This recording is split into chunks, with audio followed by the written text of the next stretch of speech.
I'm Nancy Showalter, and you're listening to Spirituality for the Politically Incorrect podcast.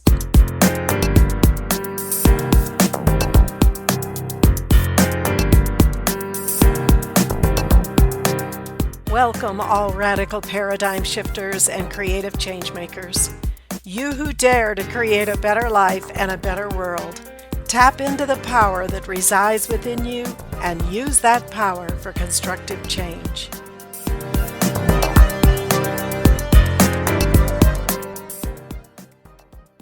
Hello and welcome to today's episode entitled In the Beginning. What do I mean, in the beginning? What I mean is we're going to go back from the very time you were born, the first 3 years of your life, which most of us don't remember, or at least not much of, if anything.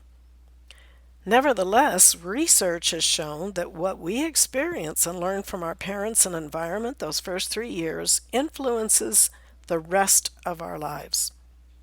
There was a study published in Child Development, and this is back in 2014, but they found that how a child is treated by its parents in the first 3.5 years can impact his or her life up to 30 years later.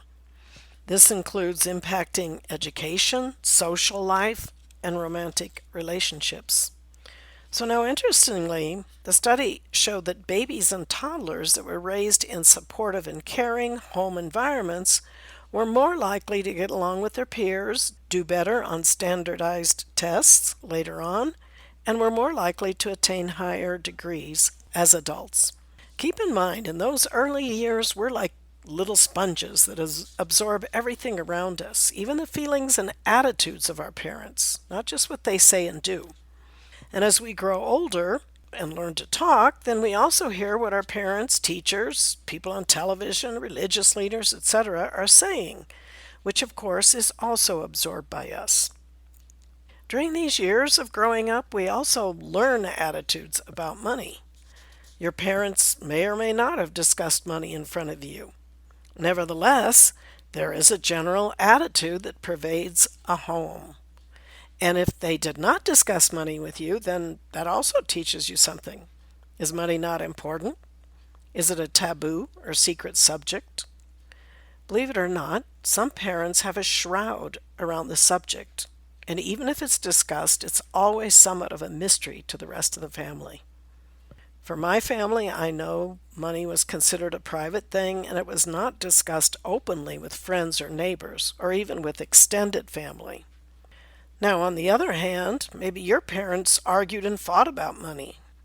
Maybe they told you things about money from their perspective, such as money doesn't grow on trees, you don't need to be rich, just work hard, support your family, and that's enough. Or money is the root of all evil, and on and on. Or perhaps you were blessed with parents who had an abundance of money, and it was just natural for you to know money was always easy to come by. Whatever your upbringing, all of these experiences had an impact and helped form your belief system about money, about what you were capable of achieving, and what dreams and aspirations you would have for your life. Whatever your early environment was, and just because you may have been exposed to negative ideas about money or your capabilities, in no way means that you are limited by your early experiences. Many times when a child lives in poverty, or is told he or she cannot achieve something, it turns out to be the very impetus for determining to have a different life.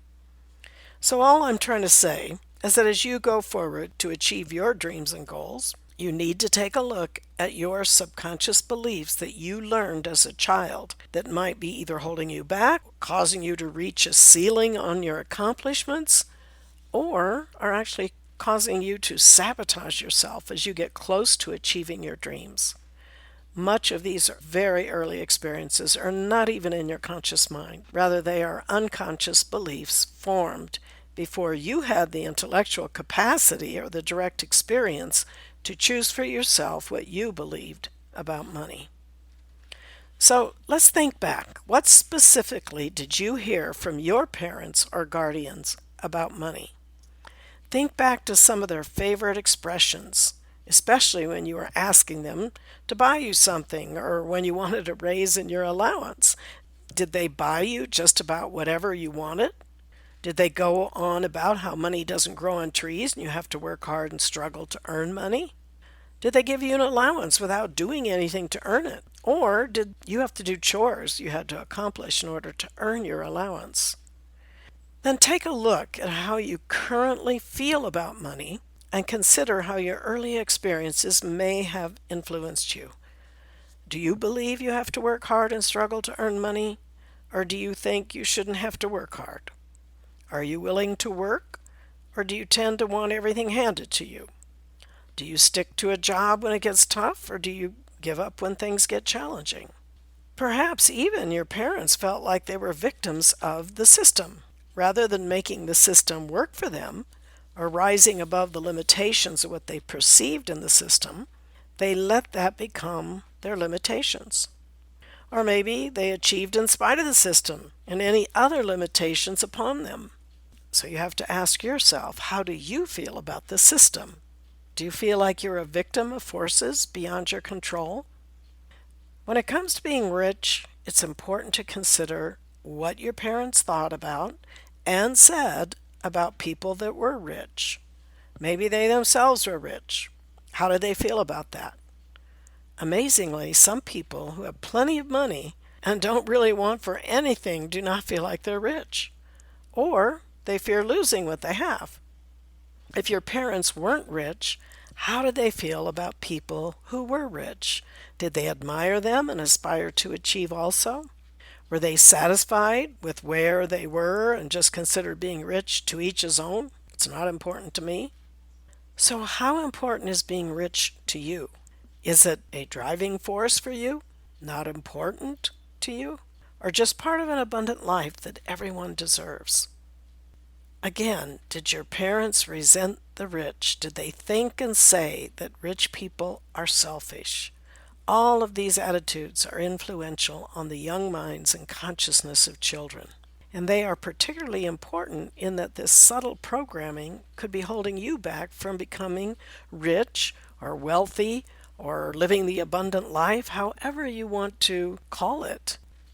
If you take the time to look at your early childhood and the potential influences on your thinking and beliefs about living a prosperous life, you can learn a lot about yourself and what might be holding you back from becoming rich.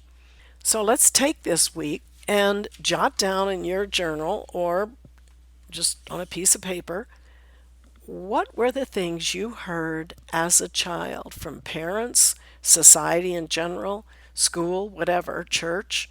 What did you hear? And then take those statements and reverse them. Put them into a positive statement. For instance, if your parents may have said, money does not grow on trees, you could possibly reverse that statement by saying, for instance, you could say, I now draw from the abundance of the spheres my immediate and endless supply. So take this time to identify those negative thoughts and reverse them into positive statements, and then give those affirmations daily. Prosperity is a very important aspect of our life, not just financially, but living the abundant life in every area, whether it's your relationships, whether it's your spirituality, whether it is your work and education, and of course your flow of financial abundance. So let this week be another week of introspection on these subjects, and I will see you next week. Until then, keep an open mind, a generous heart, and a powerful spirit. Thank you for being with me today, and if you enjoyed this episode, please subscribe, download, and comment. I'd love to hear from you, and your support is much appreciated. And don't forget to go to theawakeningnow.com for free bonuses and information on my new book, You Were Born to Be a Christ, But You Were Taught You Are a Sinner. Awaken to who you really are. See you next week.